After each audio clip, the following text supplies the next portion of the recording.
Hello everyone. तो कैसे हैं आप सब? आई होप आप सब बढ़िया होंगे, मस्त होंगे। ठीक है।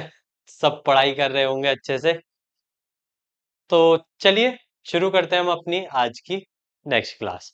तो पिछली क्लासों में हमने कुछ सिमिलैरिटी से रिलेटेड बातें की और कुछ एक्सरसाइज के कुछ क्वेश्चंस को डिस्कस किया। उसी में आगे बढ़ते हुए हमने क्वेश्चन नंबर 11 तक कर लिया था। तो चलते हैं क्वेश्चन नंबर 12 पर। देखते हैं जरा क्वेश्चन नंबर 12 में क्या दिया हुआ है। चलो, अब अगर हम क्वेश्चन नंबर 12 को ध्यान से पढ़ें तो क्वेश्चन नंबर 12 में हमसे कहा गया है, क्वेश्चन नंबर 12 में हमसे कह रहा है side A B and B C are the medians of triangle A B C and respectively क्या कह रहा है, and are respectively proportional to the side P Q and Q R and median P M of triangle P Q R. अगर आप ध्यान से question में पढ़े तो दोनों ट्राइंगल्स को अलग अलग दिया हुआ है, एक एबीसी और एक पी क्यू आर।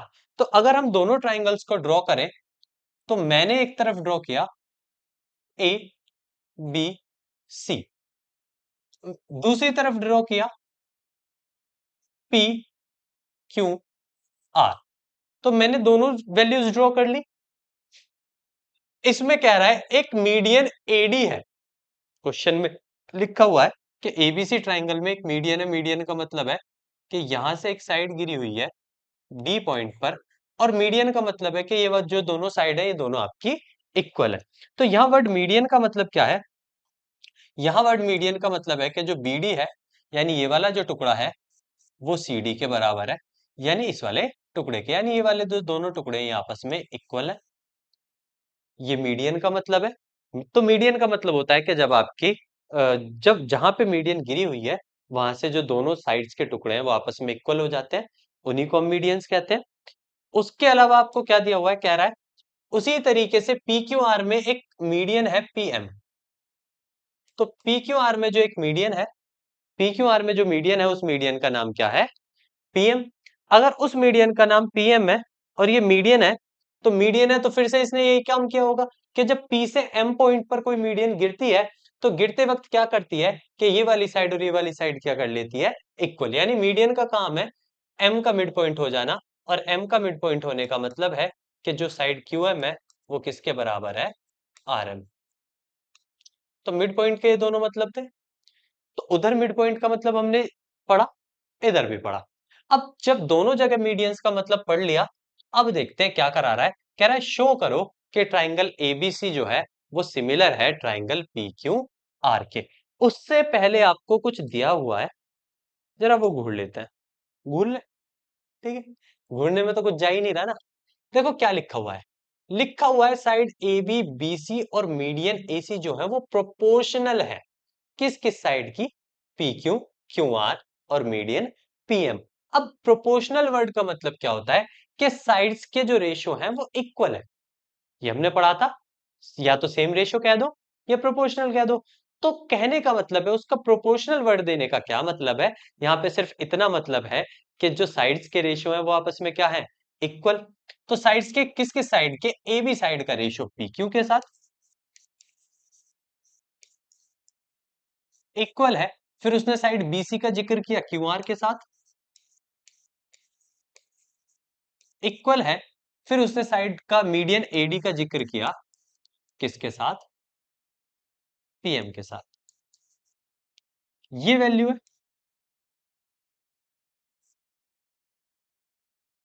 ये भी हिस्सा आपका क्या है, गिवन है। तो यानी हमें कुछ बातें गिवन है, कुछ हमने ऊपर लिखी, और एक ये बात आपको गिवन है। अगर ये कुछ बातें आपको गिवन है तो कह रहा है प्रूफ करो कि एबीसी जो है वो सिमिलर है किसका, पी क्यू आर का। तो यानी आपको प्रूफ करना है कि एबीसी जो है वो सिमिलर है किसका, पी क्यू आर का। ठीक है। तो जो एबीसी है वो सिमिलर है पी क्यू आर का, उसे प्रूव करते हैं जरा। इसे थोड़ा सा छोटा कर लेते हैं, थोड़ी सी ताकि जगह मिल जाए। चलिए, अब अगर एबीसी पी क्यू आर का सिमिलर है तो यहां से देखने प्रूफ करने के लिए हम उन दोनों ट्राइंगल्स को लेते हैं। एक बार ले लेते हैं एबीसी को और एक बार ले लेते हैं ट्राइंगल पी क्यू आर को। अब एबीसी और पी क्यू आर दोनों ट्राइंगल की अगर बात करें तो देखें जरा दोनों ट्राइंगल कहाँ कहाँ दिए हुए हैं। ये रहा एबीसी,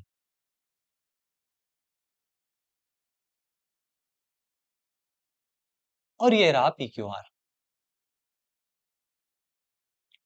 यानी ये बड़ा वाला ट्राइंगल और ये बड़ा वाला ट्राइंगल, यानी दोनों बड़े बड़े ट्राइंगल्स की बात हो रही है। दोनों बड़े बड़े ट्राइंगल्स में आपसे चाहता है कि आप इन दोनों को क्या करें, सिमिलर। अब सिमिलर के लिए या तो एंगल्स मिले या साइड्स मिले। अब देखो तो अगर हमें साइड का रेशियो दे रखा है, लेकिन एक दिक्कत दे रखी है। दिक्कत क्या है? दिक्कत ये है कि जब आपको वो पूरे पूरे ट्राइंगल सिमिलर करने हैं, अगर आपको वो पूरे पूरे ट्राइंगल्स सिमिलर करने हैं, show that ABC P Q are, सही तो लिया है?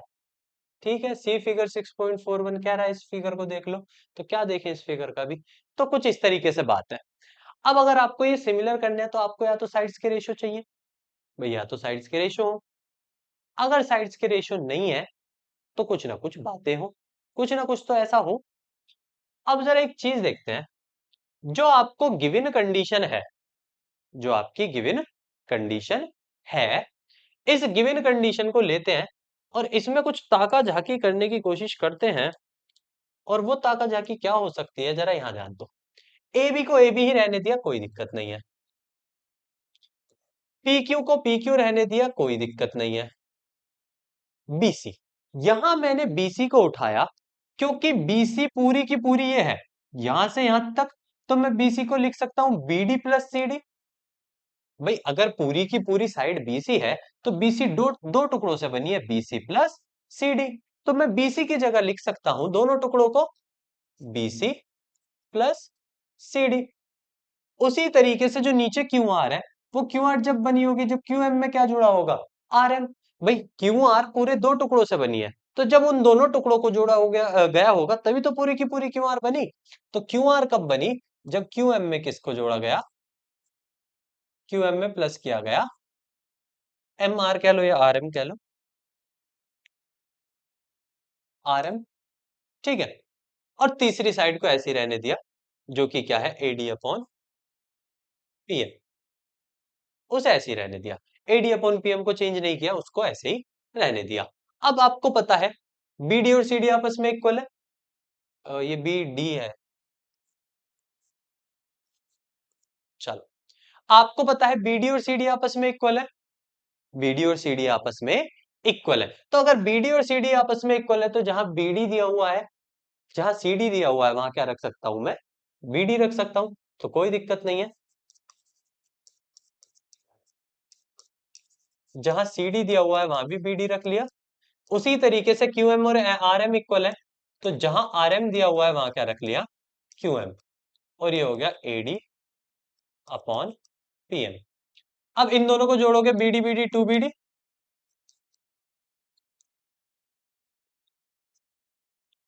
To QM.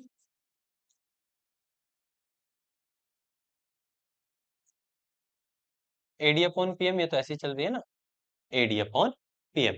अब टू बीडी में टू कर से टू काट दो, तो आपको मिला A B upon P Q, BD upon Q M, और एडी अपॉन पीएम। लेकिन अगर आप इन साइडों को देखो, अगर आप इस साइड के रेशो को इसे ध्यान से देखो, एक्चुअल में ना ये एक इस छोटे वाले ट्राइंगल का बन रहा है और एक इस छोटे वाले का। यानी ये इन तीनों साइड का रेशो मिल गया छोटे छोटे के। अगर इन तीनों साइड का रेशो हो गया, तो मैंने क्या कहा है, अगर आपको सारी साइड्स का रेशो मिल जाता है तो आप एस एस एस सिमिलैरिटी से ये कह सकते हैं कि जो ट्राइंगल ए बी डी है वो सिमिलर है किसका, triangle A B D P Q M का। भाई अगर आपको वो छोटे छोटे दोनों ट्राइंगल्स की सारी साइड के रेशो मिल गया, अगर सारी साइड का रेशो आ गया, तो आप कह सकते हो कि भाई वो दोनों छोटे छोटे आपस में क्या है, सिमिलर। अब अगर सिमिलर है तो आप उनके सारे एंगल्स इक्वल ले सकते हैं। तो इन दोनों छोटे ट्राइंगल्स में मैंने क्या किया, मैंने इन दोनों छोटे ट्राइंगल्स में, छुटकू ट्राइंगल्स में, एंगल बी को एंगल क्यू के बराबर कर दिया बाई सीपीएसटी। एंगल बी बराबर एंगल क्यू कर दिया मैंने by C P S T. Angle B और एंगल क्यू बराबर कर दिए सीपीएसटी से। अब अगर एंगल बी और एंगल क्यू बराबर हो गए सीपीएसटी से, तो उनका इस्तेमाल मैं यहाँ कर सकता हूं।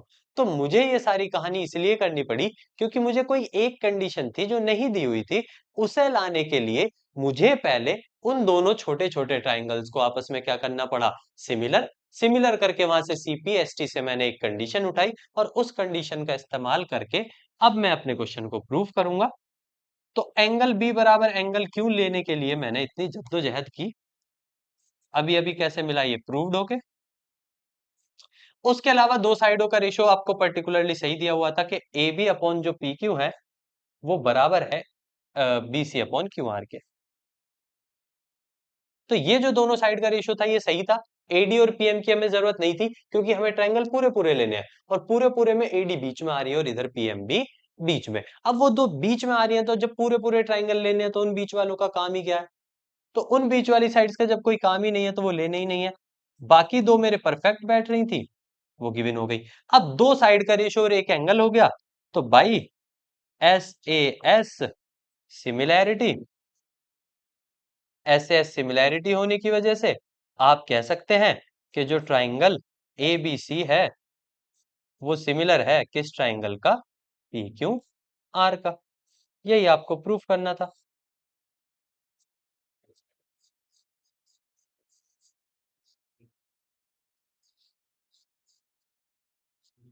यही आपको प्रूफ करना था। तो यानी आपको ये पूरे पूरे ट्रायंगल, और ये मोस्ट इंपॉर्टेंट क्वेश्चन है, बहुत बार आता है बोर्ड एग्जाम्स में, बहुत बार पूछा गया है। बिल्कुल अच्छे से प्रैक्टिस करके जानी है इस क्वेश्चन की, बिल्कुल नहीं छोड़ना है क्वेश्चन को। ठीक है, क्वेश्चन छोड़ने का कोई सवाल ही नहीं उठता, बेहतरीन करके प्रैक्टिस करना।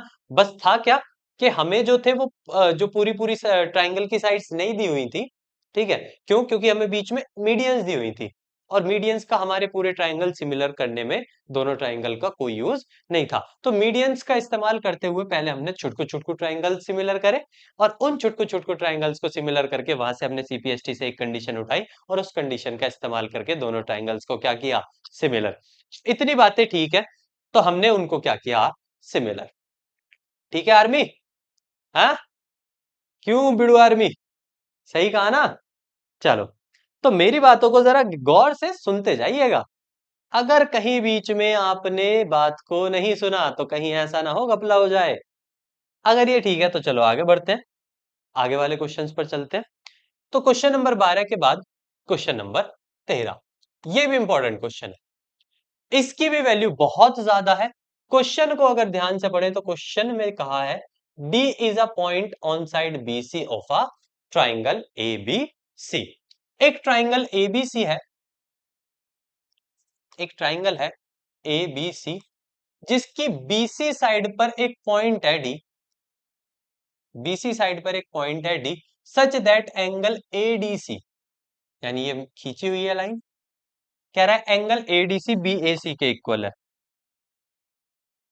एडीसी ये वाला बीएसी इस पूरे वाले के इक्वल है, कोई दिक्कत नहीं है। फिर कह रहा है शो दैट सीए का square equals to CB dot CD, यानी हमसे कह रहा है सीए का स्क्वायर किसके बराबर होना चाहिए, सीबी और सीडी की। चलो देख लेते हैं। अब देखो, अगर वैसे आप थोड़ा सा ध्यान दें और थोड़ा सा अपनी अकल का इस्तेमाल करें तो आपको पता है ये वाला एंगल लिया उसने, अब ये वाला एंगल आ किस ट्राइंगल में रहा है, अगर मैं बात करूं तो इस वाले ट्राइंगल में। भाई जिस एंगल को उसने लिया है वो इस ट्राइंगल में आ रहा है, यानी इस आधे वाले में, जो राइट हैंड पर आधा हिस्सा है उसमें आ रहा है। अगर ये उसमें आ रहा है, फिर जो उसने एंगल ए लिया वो किस में आ रहा है, भैया वो पूरे वाले एबीसी में आ रहा है, वो इस पूरे एबीसी में आ रहा है।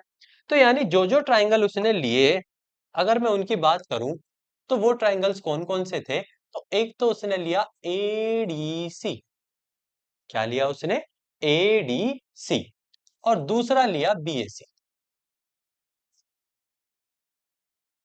यही दोनों ट्राइंगल्स उसने लिए। अब उन दोनों ट्राइंगल्स को लेके उसने किया क्या, जो एडीसी में एंगल एडीसी था,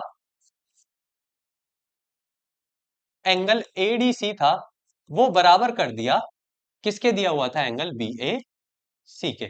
तो ये तो हमें गिवन था, ये बात तो हमें गिवन थी भाई, एडीसी किसके बराबर है, बीएसी की। लेकिन अगर आप इस आधे चुटकू और इस पूरे चुटकू में देखो तो ये तो एंगल कॉमन है भाई, इस आधे वाले चुटकू को और इस पूरे वाले ट्रायंगल को देखोगे तो ये हिस्सा तो दोनों में आ रहा है। अगर मैं मार्क करूं तो ये वाला हिस्सा तो दोनों में आ रहा है। अगर ये दोनों में आ रहा है तो मैं कह सकता हूं एंगल सी बराबर एंगल सी कॉमन है। अब अगर दो एंगल्स इक्वल हो गए तो मैं कह सकता हूं भाई ए सिमिलैरिटी